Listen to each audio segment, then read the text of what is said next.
लोग हमारे खिलाफ अभियान चलाता है। महत्वाकांक्षाओं को लगाम दीजिए, नहीं तो कहीं के अब नहीं रहेंगे, ऐसा जनता जनादेश दे देगी। और इतनी महिलाएं दिखेंगी। बिहार के चुनावी घमासान में जुबान तीखी होती जा रही है।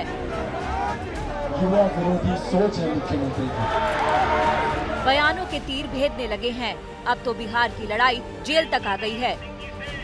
जांच करवाई जाएगी और सबको जेल भेजेंगे। वो तुम 8-10 आदमी और यहाँ हजारों लोग हैं।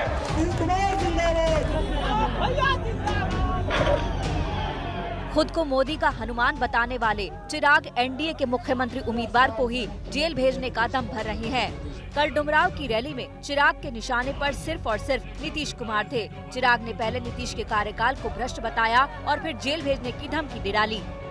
7 निश्चय में जितना भ्रष्टाचार हुआ है, जो घोटाला हुआ है, भले वो किसी अधिकारी ने किया हो या मुख्यमंत्री ने स्वयं किया हो, लोजपा की सरकार बनते ही जांच करवाई जाएगी और सबको जेल भेजेंगे।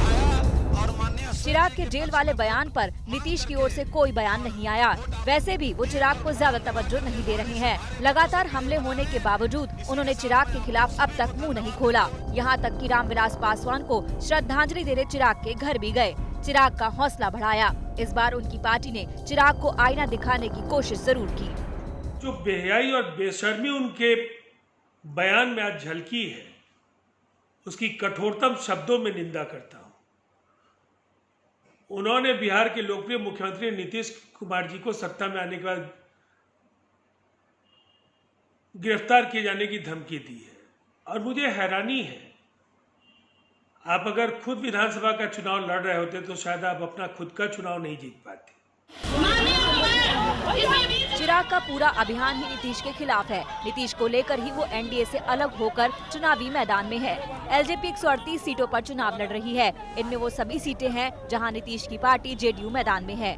बड़ी अजीब स्थिति है। बीजेपी और जेडीयू मिलकर चुनाव लड़ रही है और चिराग खुद को मोदी का हनुमान बता रहे हैं।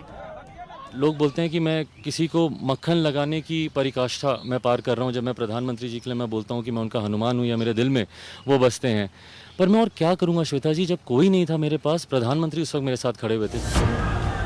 चिराग के खिलाफ बीजेपी भी खुलकर नहीं बोल रही। चुनावी प्रचार में भी बीजेपी के निशाने पर चिराग नहीं है। ये जरूर है कि केंद्रीय मंत्री प्रकाश जावड़ेकर ने चिराग की पार्टी को वोट कटवा कहा, लेकिन चिराग इसे नीतीश की ओर से दिलवाया गया बयान बता रहे हैं। चिराग की पार्टी एक वोट कटवाने वाली पार्टी रह जाएगी और हम 3/4 बहुमत से चुनाव जीतेंगे। अगर कोई लोग अगर इस तरीके के शब्दों का अगर इस्तेमाल करते हैं किसी के भी दबाव में, तो उनको अपने भी विवेक से काम लेना चाहिए कि आप किन के लिए ये बातें कह रहे हैं। आखिर बिहार चुनाव में कौन कहां खड़ा है? कहीं चिराग के बहाने मुकाबला नीतीश बनाम ऑल तो नहीं बन गया? आखिरकार एनडीए में तो बड़े भाई की लड़ाई है। अगर चिराग की पार्टी जेडीयू का नुकसान करती है तो बीजेपी की सीटें नीतीश की पार्टी से ज्यादा होने के आसार हैं। पटना से रोहित सिंह के साथ आज तक ब्यूरो।